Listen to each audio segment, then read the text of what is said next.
Hello, good afternoon. Thank you for waiting on me for another day. Um, as we get into the penultimate assignment. All right. So, congratulations for making it through. All right. So, let me get the names down real quickly, and we will begin our coverage of the civil rights movement. All right. So, with this subject, my goodness, I want to let you know the obvious that you can't even begin to do an exhaustive account of the civil rights movement uh, in a day, much less in an hour or two. So I have to pick and choose uh, the um, the discourse.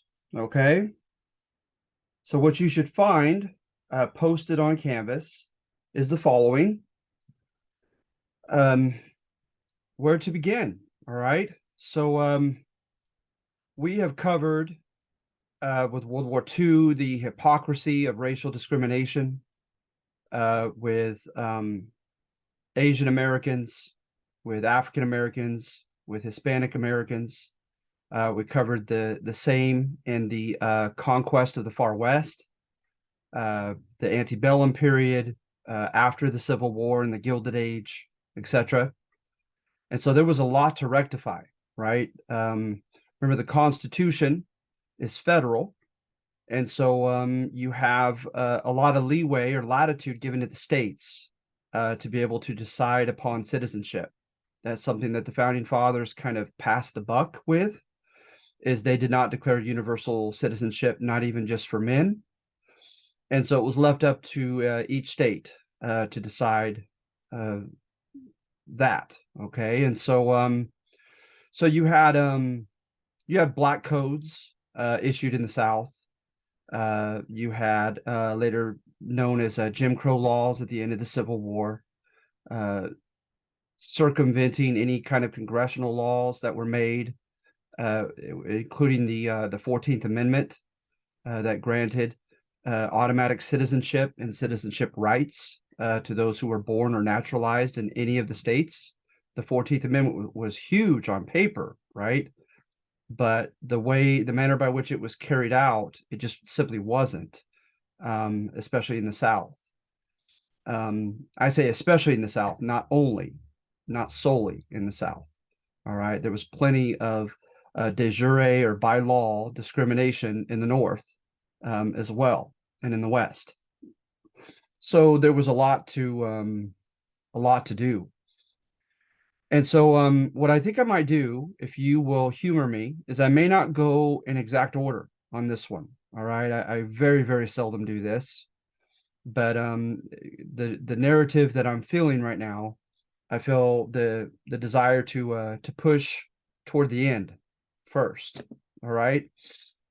So the common narrative that abides by structural history.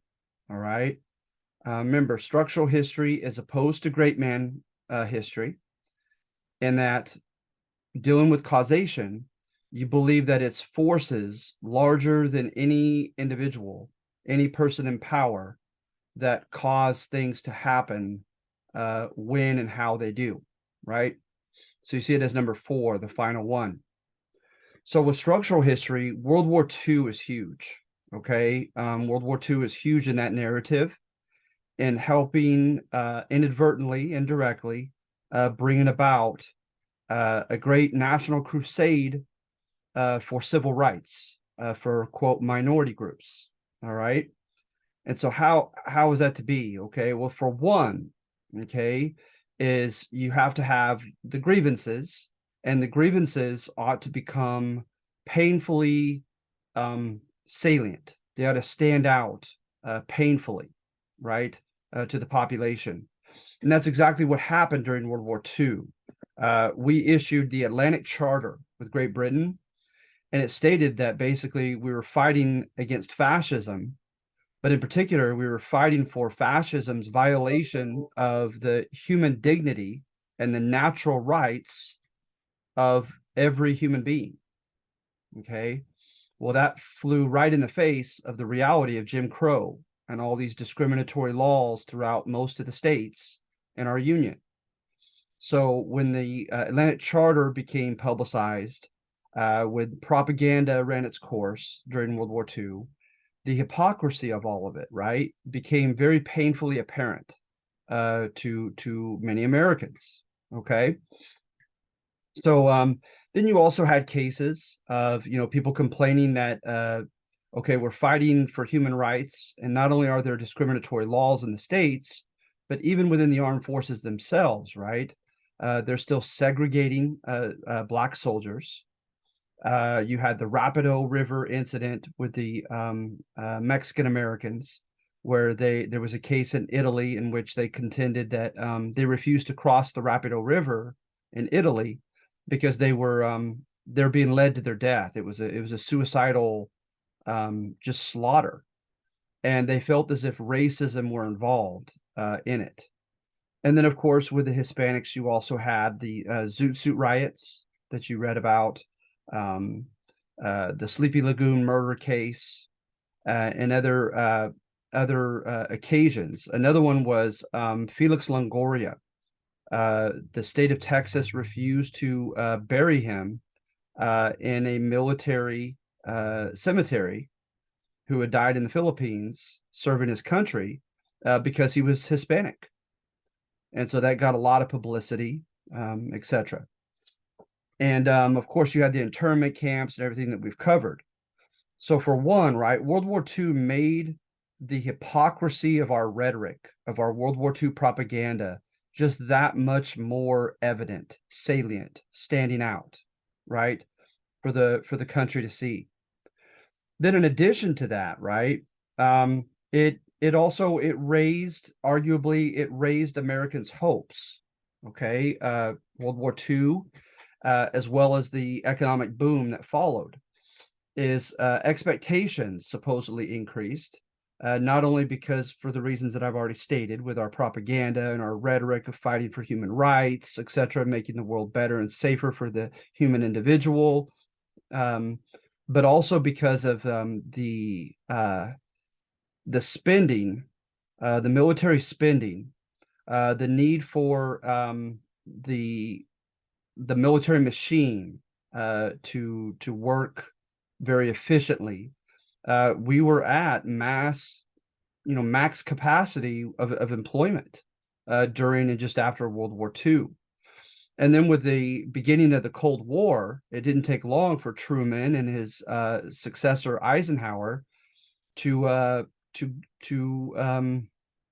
play into the race, the great arms race. And so that kept a lot of jobs available for those who wanted to work for the defense industry, or those who mainly had contracts with the armed forces, etc.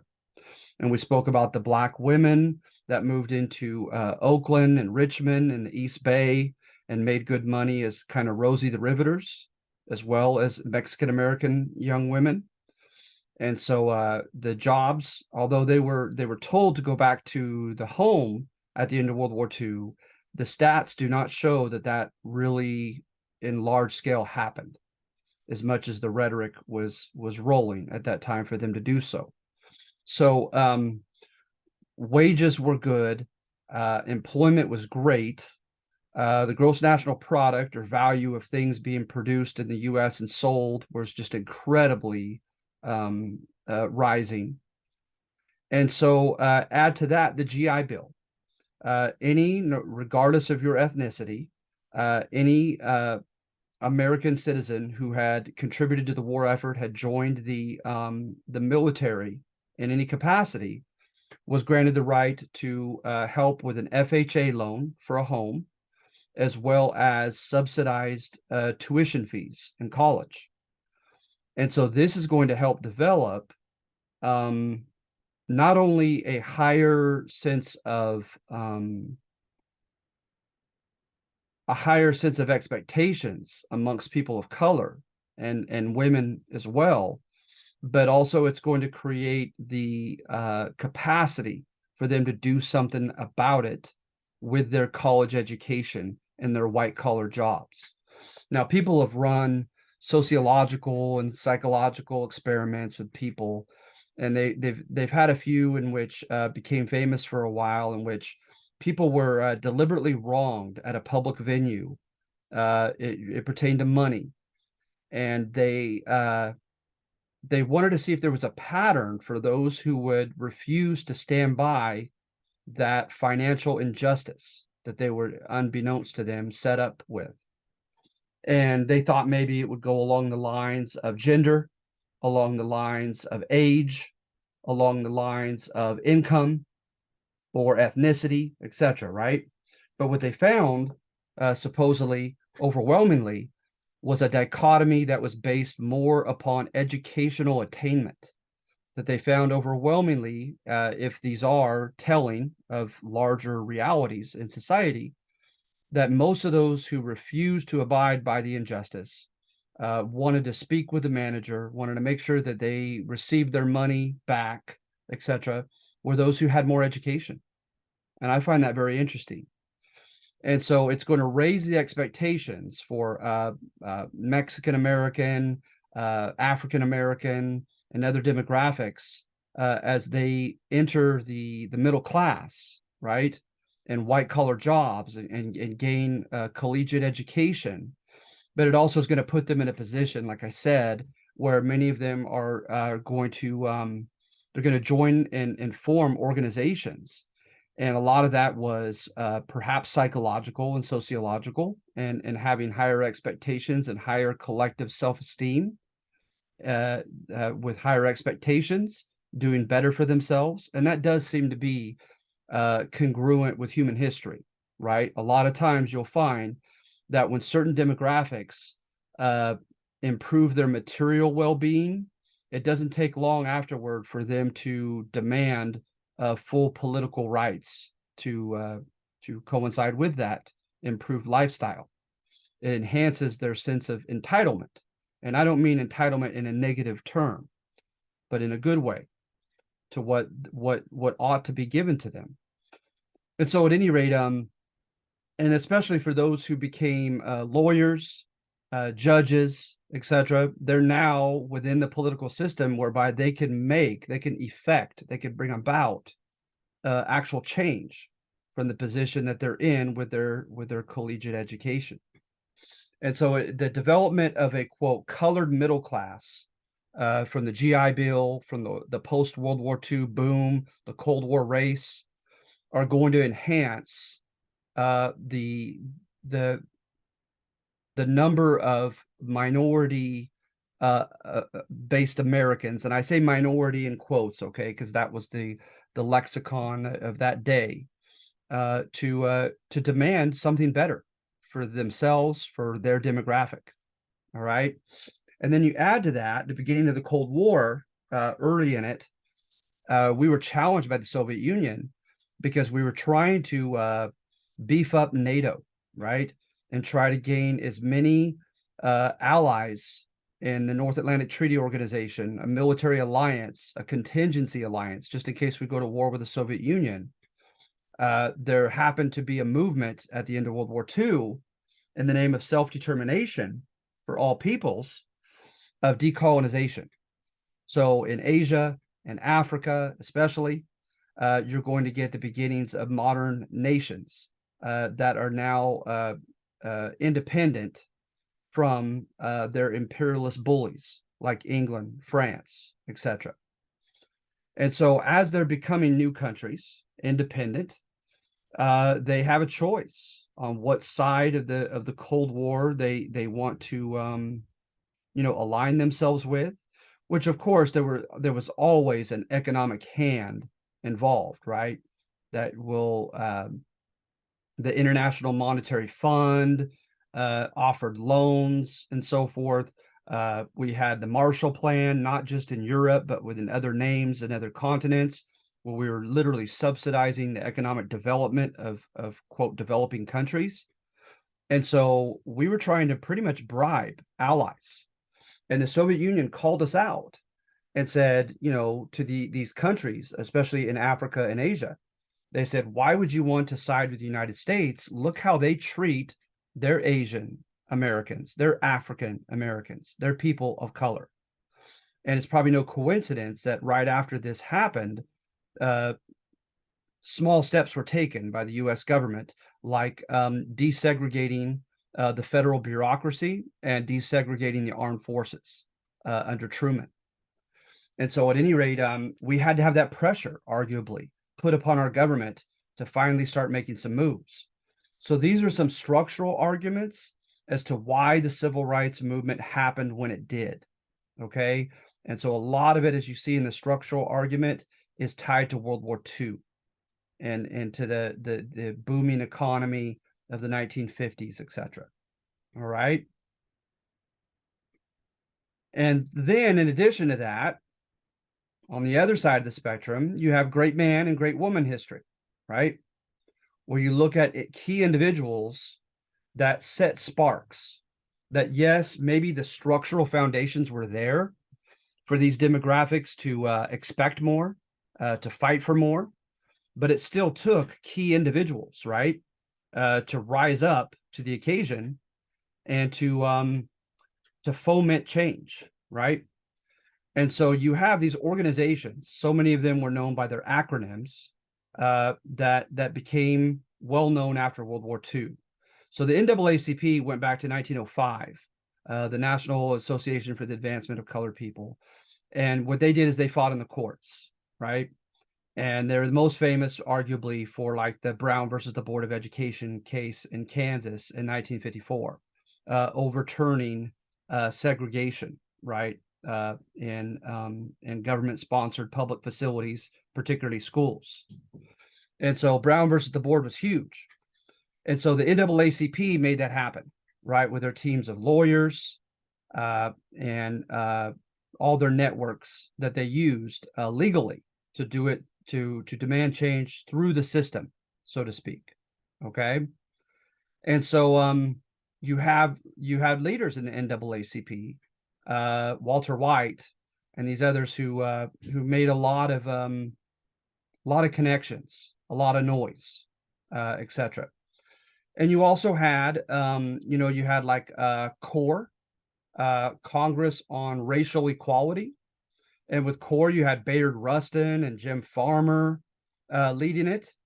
And these gentlemen, Jim Farmer was a big orator, known for his speaking skills and traveling across the country, speaking on behalf of civil rights for African Americans. Bayard Rustin was a great organizer behind the scenes.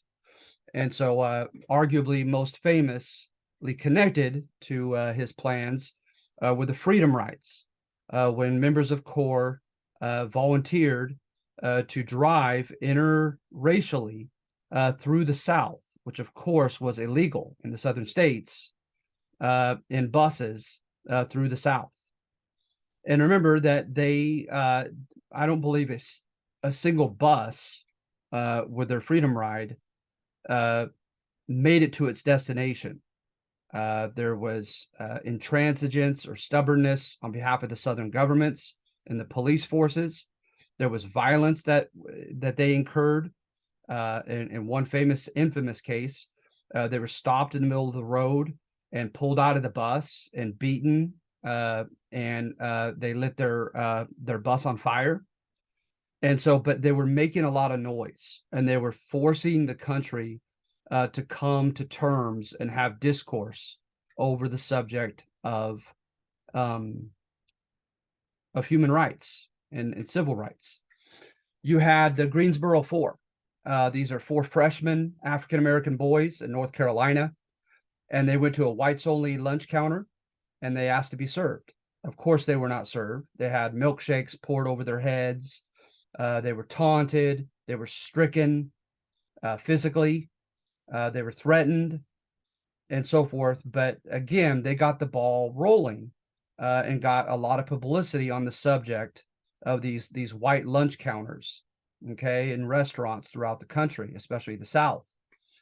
Then Southern governors like Orville Faubus of Arkansas, and the famous Alabama guy.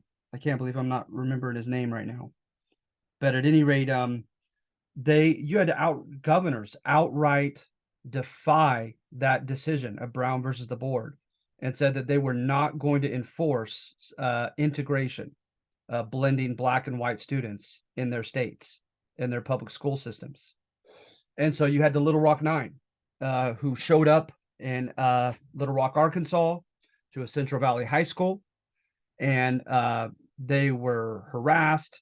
They at first, the military was sent under Governor Faubus to prevent them from making it into the classrooms.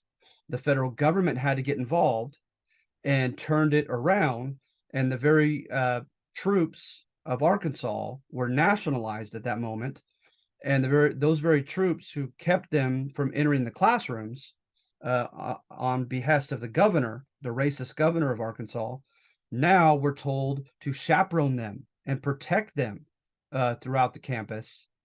And it was a big flex on behalf of the federal government, right? Then you had individuals, of course, that stirred up things like you had Irene Morgan, and more famously Rosa Parks, who did the same thing. They refused to give up their seat in a Southern bus, public bus, and they were arrested for it.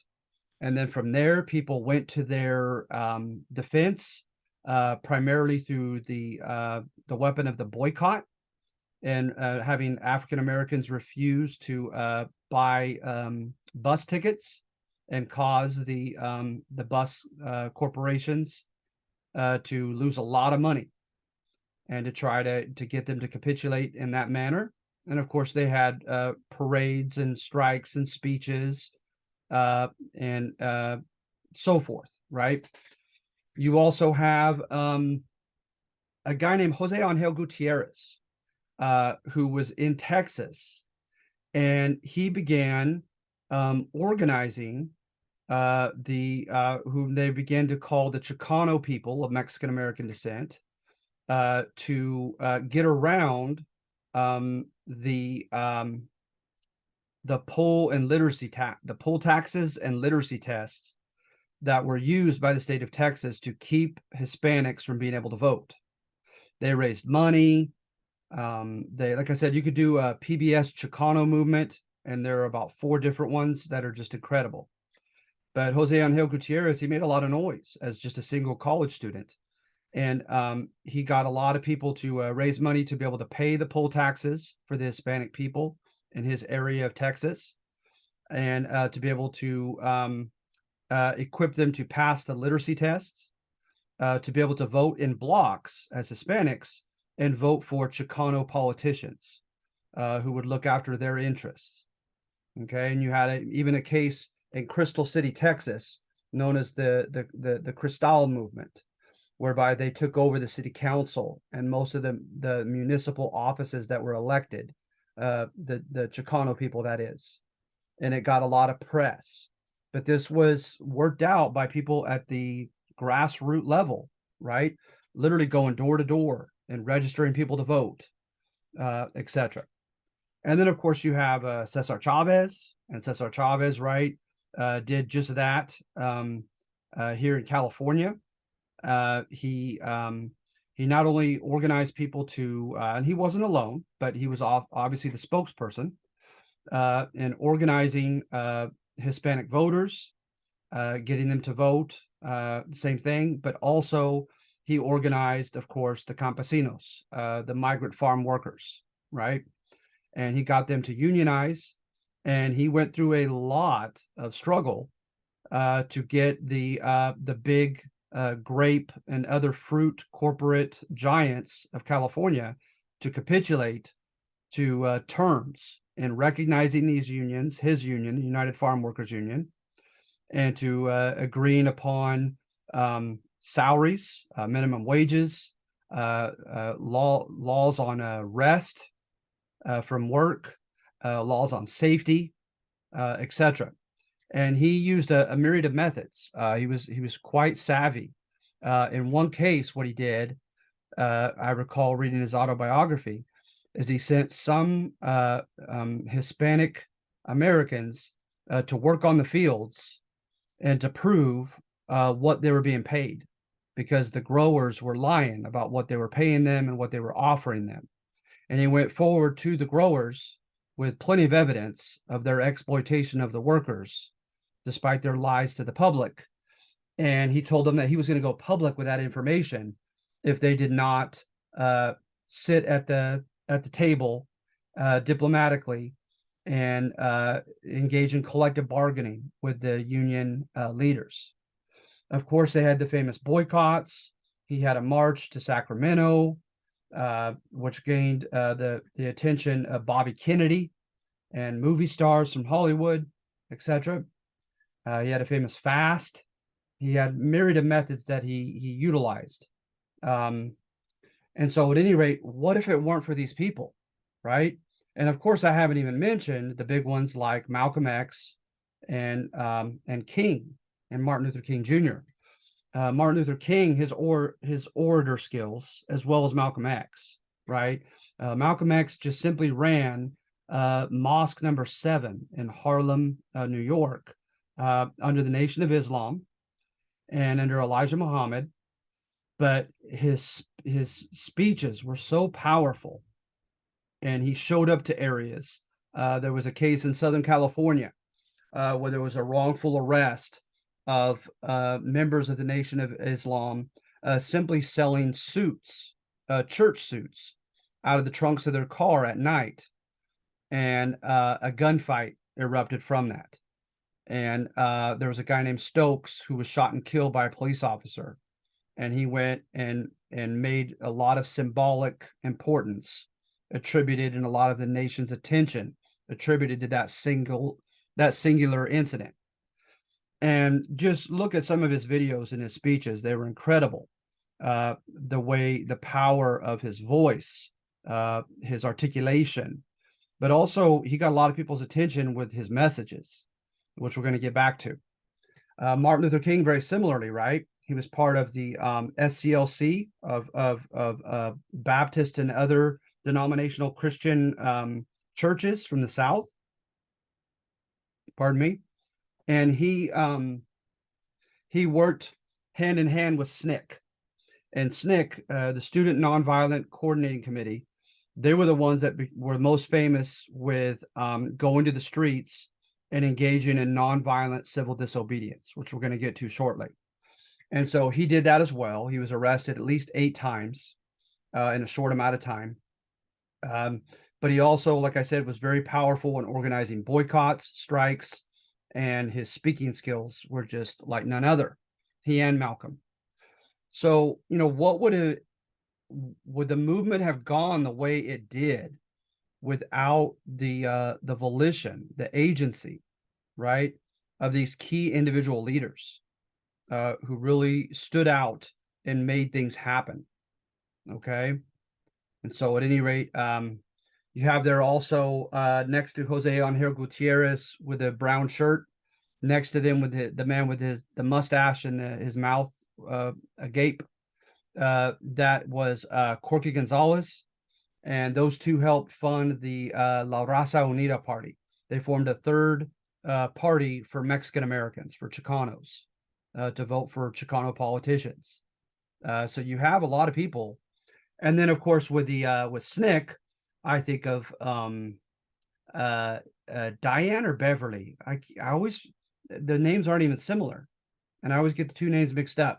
But her last name was Nash, and that's her right here in the center.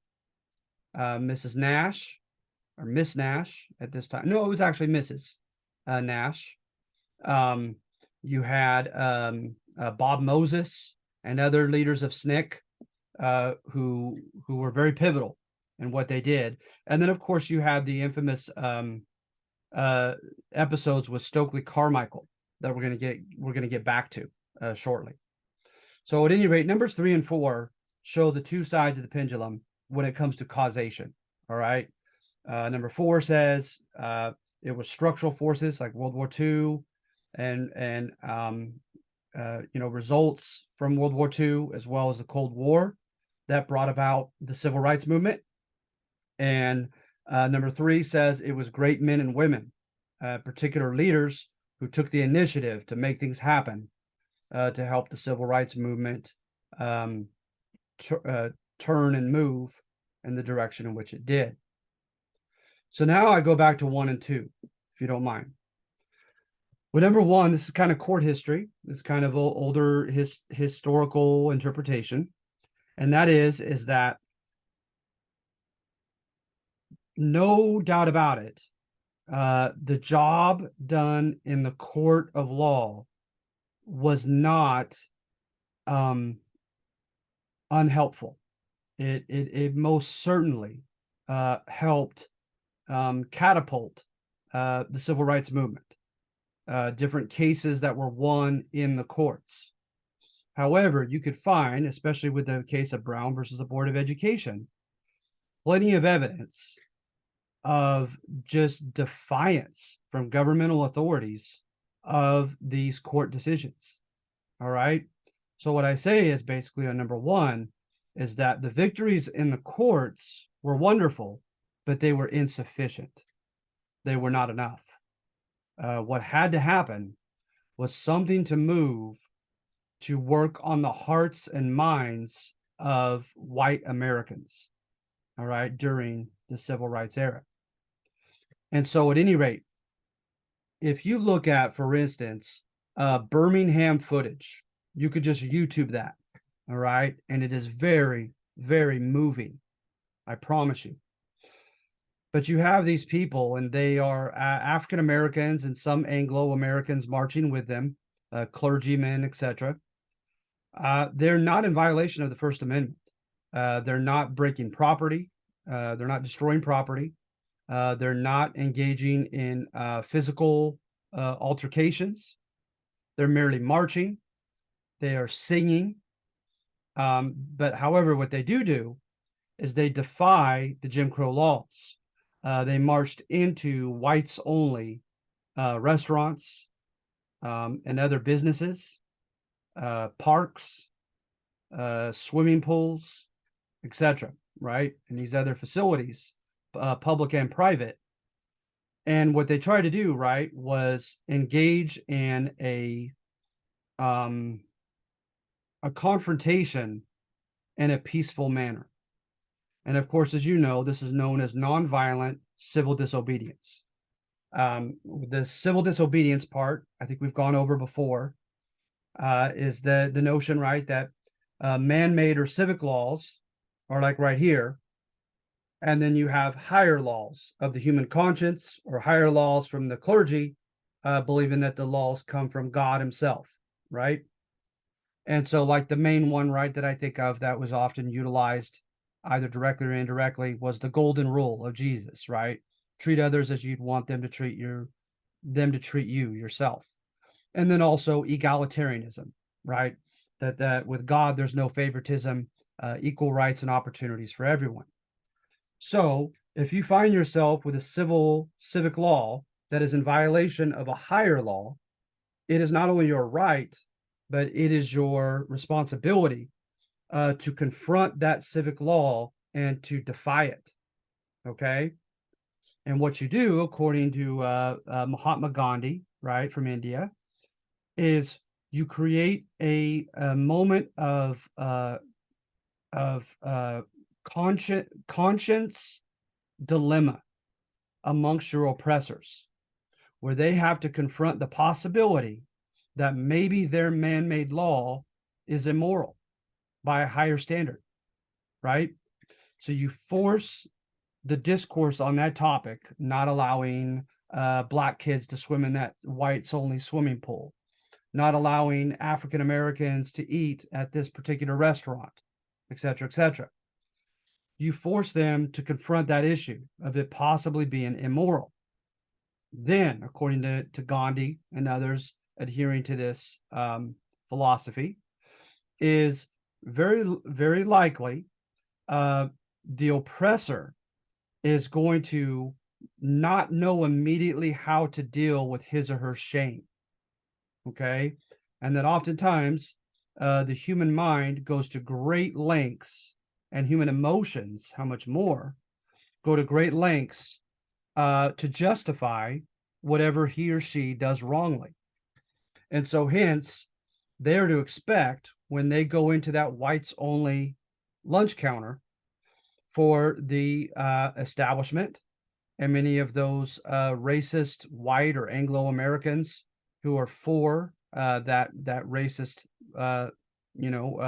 law or procedure by the business to become belligerent, to become very defensively angry. And so you expect them to act ugly, basically. But when they do, right, you cannot go down to their level. You have to keep the moral high ground, right? You have to take the high road. So that means if they beat you, if they throw you in jail, if they mock you, if they spit on you, etc., you take it stoically. All right. But then in the meantime, well, what's supposed to happen is you're supposed to gain soul force over your oppressors, that they may act ugly day after day, but eventually, slowly, it's supposed to win them over. That they start to feel a sense of shame when they go to bed at night, when they're alone with their thoughts, and it causes them to rethink all of their basic prejudices and premises that they had taken for granted for years. Because to a lot of those who adhere to this theory, right, they believed in the common conscience of all human beings, regardless of your ethnicity, demographic, etc. So that everyone is capable of becoming shamed from doing immoral acts and supporting immoral laws. Okay, so you're trying to win your oppressor over in his or her conscience, but in addition to that, you're trying to do it en masse, right? Like in mass, like in large numbers. Is you want to make sure someone has a camera available as well, and so then when they start mistreating you, and they see that you do not reciprocate their anger, their violence, their nastiness, it is supposed to win over large segments of the population who are, quote, tending their own garden. That's a Roman term. Tending your own garden means that it's the premise that a lot of Americans were not just, diehard, overt racists, but they simply were living their own private lives. They had their jobs, they had their families, they had their recreations that they were into. And especially if they were not touched by African Americans living anywhere in their neighborhood, then it just simply wasn't their problem. And they were almost blind to it, willfully or not. And so now you get coverage, television coverage. And like I said, if you go back to the Birmingham footage, it's horrible. You see just nasty responses, violence inflicted on African Americans and other protesters, the hoses turned on them, the police canines attacking them, and they're just standing there taking it or asking why, but they're not fighting back. And so it's supposed to send a sense of outrage, right? Or indignation. Indignation is known as righteous anger, an anger that is justified. That's something people ought to be angry with, right? To win people over. And so, to going back to King and his support of this philosophy, as he contended also that he believed prejudice as well as discrimination. When I think of prejudice, I think of the mental part, that you prejudge people of different demographics upon sight, right? Of just, you assume that these type of people are this way, etc. And then discrimination, being discriminatory, is you put it into action, right? And you target them and you mistreat them based upon those prejudices. But he believed that prejudice and discrimination were more by nurture than nature. He had hope in humanity, that it was not necessarily inbred in humans, but that it was taught, right? When people bombed his house and it could have killed his children, he told the angry crowd, do not retaliate. I don't want anyone to retaliate for my sake or my family's sake, he said. He said, most of these people, and probably the people who bombed my house, they basically don't know any better. It's all they've known from the childhood. They were taught to hate us, taught to fear us. And the hope was, right, is what was learned can be, quote, unlearned, right? So there was hope in changing America's conscience. And that's much deeper than merely changing a law, right? Because if they still harbor the same prejudices and so forth, the discriminatory behavior is likely going to follow until they've had a change of heart, a change of conscience. Okay. So on number one, that's what we're doing is we're trying to show that the movement and philosophy of nonviolent civil disobedience was pivotal. It was necessary. It was vital in the civil rights movement to win hearts and minds. Okay. And then number two, I take a darker turn as I contend, right, that sort of um, that sort of approach may have worked with a lot of Americans, but certainly not all of them. So you have some of the in the press, some of the main magazines at this time, some of the night shows, the news, and so forth. At this time, they were collecting polls and information on trying to glean from the public sentiment, what people were thinking, and supposedly, right, especially with Martin Luther King, because he didn't seem to be uh, menacing, threatening to white America in this type of approach to a lot of Americans' estimation, that there he was seemingly winning more public support and SNCC, etc., for civil rights changes, okay, to be made at the federal level by Congress.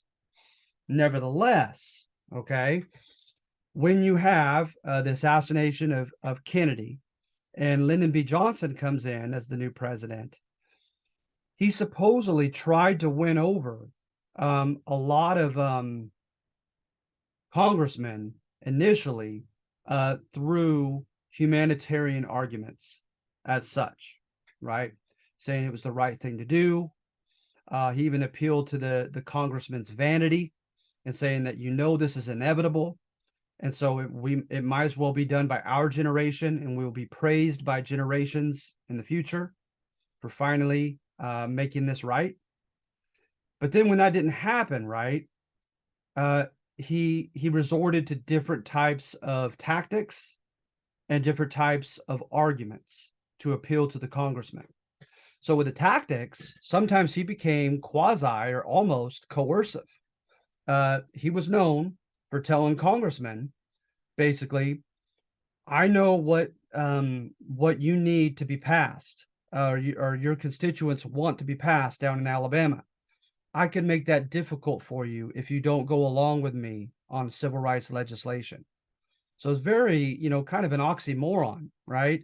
Is you have this white president trying to give civil rights to minority groups, but he's also threatening congressmen and using these kind of manipulative, underhanded methods and trying to bring it about. Collectively, the euphemism was known as the Johnson treatment. Coming to you, trying to schmooze you, try to appeal to your conscience, then try to appeal to your vanity. And if that didn't work, try to threaten you. But what we're interested more in number two is his appeal to their fears. Is when you had the Watts riots, the Detroit riots, and the Newark, New Jersey riots, it scared the heck out of a large demographic of Americans, according to polls, news reporting, etc. Right? And I think you know where I'm going with this.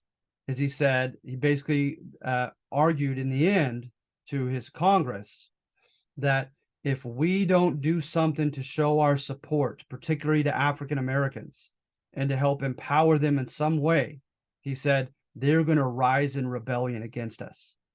And your sons and daughters, your family members will not be safe.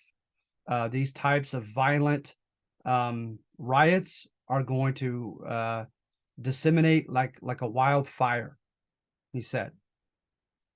So you look at people like Malcolm X, who he stated, right, He said, I am not inherently for violence. But he said he felt like, there was when I was younger, there was a fictional coverage, a movie, not fictional, certainly not fictional, but not documentary either. Okay. And adhering that faithfully to the primary sources. But in this movie on King, Malcolm X figure meets him and he smiles at him and he says, "You're a glorious fool." I was a child when I saw that, and I'll never forget him saying that. And the more I read, the more it makes sense that the license that the writers and the directors of that movie took, it made some sense to me, in that he admired the idealism of Dr. Martin Luther King and the leaders of SNCC, right? That they thought that they could win America over, shame them into changing, and eventually integrate with them, right? In every way, politically, economically, and even socially, intermarry with them, etc. But to him, right, he thought that was naive, according to Malcolm X, at least until the last part of his life. And so at any rate, to him, right, he said that the white Americans will never accept us as equals. That's just a fairy tale. And so he said, what we have to do is we have to pretty much coerce them. We have to threaten them. We have to demand that they make changes. We're not here to become their friends. We're just going to make them afraid of not doing something about this problem, right? And so I find that very interesting. And what he stated is he said that, you guys are making yourself like sheep to the slaughter when you go on these marches and you're badly beaten and arrested, etc. He said, I tell my people in Harlem that if a white cop puts his hand on you without cause, if a white man puts his hand on you without cause, defend yourself, defend your own dignity, fight back. Okay. And then you also had, and by the way, as you probably know, he did a Hajj to Mecca. He did a pilgrimage to Mecca, whereby he met a lot of fellow Muslims who were not of African descent. And he kind of changed his tune when he returned from that trip, containing more of a universal outlook on humanity in general. But that was not the standing platform and ideology of Elijah Muhammad and his Nation of Islam that he was under. And some people think that was part of the reason why he was killed, likely by members of the Nation of Islam. But at any rate, they actually, in their doctrine, their religious doctrine, as you may know, this goes back to some religion here. The Old Testament speaks of the Nephilim. The Nephilim were supposedly a giant race of people who had emanated from fallen angels, so like literally demons, who would come from the second realm of heaven down to the earth and intermarried with human women and had children. And the product of those unions were the Nephilim. So they were literally like part demonic as people. And in the Old Testament of Christianity, they were killed out in the flood at the time of Noah. Well, they make connections such as that in their version of Islam. And they contended that literally the white people came from demonic origins. So they were not for integration for various reasons. Okay. But the fact that they didn't want to sit side by side with Americans, live next door to them, white Americans, that a lot of them wanted a recolonization effort, including Malcolm X for some time, back to Africa. And they wanted the UN to force America to subsidize it, to pay for it. This may have, captured some perhaps respect from the white Americans who could not be shamed, and did not shed a tear. Because let's face it, there are some human beings that are so awful in their state, whether it's nature or nurture is a different argument, that they would see African Americans badly beaten, murdered, lynched, and they would laugh about it. they would brag about it. They would hope that it happened more often, so that there was a segment of white America that was not being won over by nonviolent civil disobedience. So the point on number two is that particular demographic of white Americans, of uber racist, hateful Americans, they needed to become a little bit afraid and a little bit fearful, and prompting them to concede some changes and improvements for African Americans. And then, of course, you had Huey Newton and the Black Panthers, right? And they tried to protect African Americans from police brutality. They literally would follow police cars as the police cars pulled over Black, particularly young men, in the Oakland area of California. They showed up at the California legislative meeting in Sacramento with weapons and surrounding the assembly in the building. They had a very militant, persona, collective persona, as well as a pretty strong platform. And let's see here. I put them down, actually. Their major 10 points here. We want freedom. We want power to determine the destiny of our Black community. We want full employment for our people. We want an end to the robbery by the white man of our Black community. We want decent housing fit for shelter of human beings. We want education for our people that exposes the true nature of this decadent American society. We want education that teaches us our true history and our role in present-day society. We want all Black men to be exempt from military service. We want an immediate end to police brutality and murder of Black people. We want freedom for all Black men held in federal, state, county, and city prisons and jails. You can imagine how controversial that one was. We want all Black people, when brought to trial, to be tried in a court by a jury of their peer group, hence other urban African Americans, in their own communities, as defined by the Constitution. We want land, bread, housing, education, clothing, justice, and peace. So they were not integrationist either, like Martin Luther King and SNCC, and wanted to just integrate with white America. As a matter of fact, they likened themselves kind of to Native Americans as a demographic, that they were a not only brutally exploited and marginalized group of people as African Americans, but that they were also like a conquered people, conquered by nothing different from a foreign nation. And the police cars driving around were like tanks of that oppressor, that imperialist bully, maintaining his domination over them. All right. So we're contending on number two that those types of civil rights known as radical groups, that they played their part, that there was a part for them as well that was helpful for the civil rights movement, because there needed to be a little bit more respect and even especially a little bit more fear within white America to give in, to concede, right, to acquiesce to civil rights for African Americans. And that is all four. Do I have any comments or questions? What a subject, huh?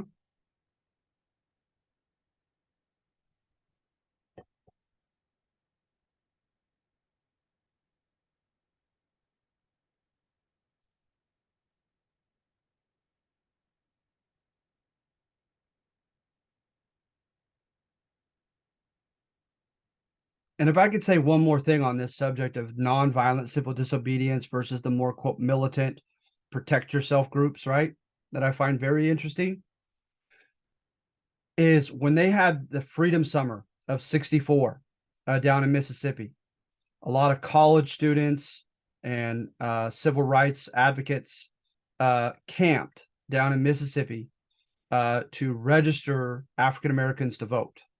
Okay. What they found is they brought their families, a lot of these young men, down in these kind of ad hoc tent communities, right? As they did their their civic work during the day, the local KKK would attack those tent villages. All right. So some of them, like Stokely Carmichael, said that he was beginning to have second doubts about nonviolence. And so some of them began to keep guns in their tents for their wives to be able to use if need be in self-defense and protection of themselves and of their children in the absence of their husbands while they were out doing their civil rights work. And so I find that just a fascinating topic. And Stokely Carmichael not only began to question, because he was a big leader of SNCC initially, not only began to question the nonviolent part, but he also began to question the integration. And he began to contend, right, that if white America doesn't want them, then they're going to be proud of their separateness, of their distinctiveness as African Americans. And so that's when they started the slogan, Black is Beautiful, and the Black Power movement. And so then again, that was kind of against integration, and it was for self-empowerment, whether white America wanted it or not. All right.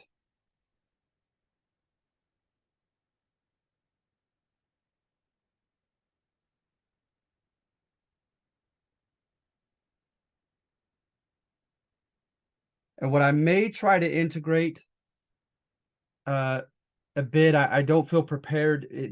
I have no notes here with me, but I want to apologize. What I need to add to this in my 101 class, I do an assignment just on women's rights, and I have nothing on that in this assignment. And I want to apologize for that because a lot was going on with the feminist movement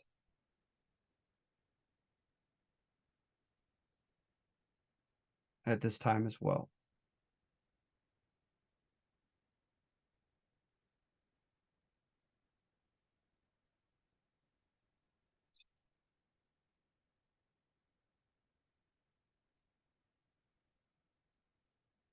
So let me make sure that I just had the 4 sections. I believe so.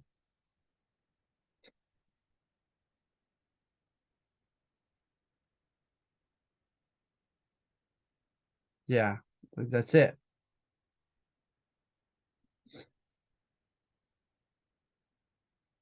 LULAC here was the Mexican American equivalent to the NAACP. They fought in the courts for Hispanic rights.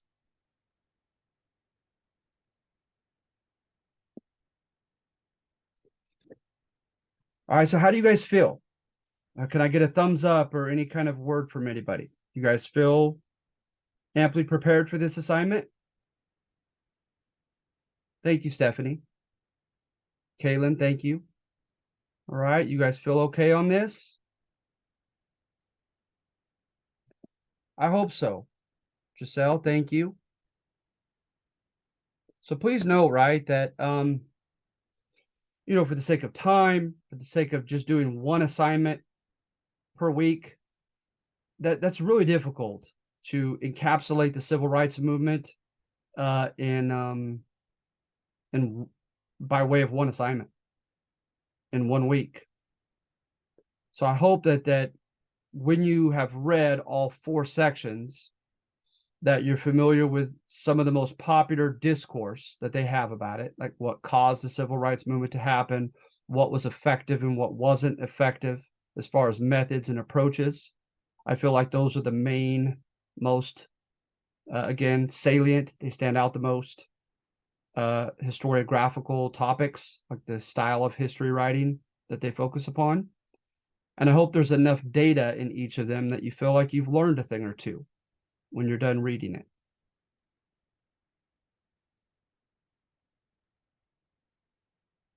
All right. So if there aren't any questions, I'm going to go ahead and let you go, okay, for this assignment and for this week. Thank you for returning for our Zoom today. I apologize about yesterday. Unforeseen circumstances. And then I took too long to notify you. I apologize, not till after 9 o'clock at night. So I doubly appreciate your presence here today. Okay, guys, so if there are any questions, I'm going to go ahead and let you go and bid you adieu. Thank you for coming here. You'll get your extra credit points. Appreciate you, and hope you somewhat, quasi enjoy this assignment. It's a fascinating topic. All right. Thank you. Have a great day. You as well, Kirsten. Thank you.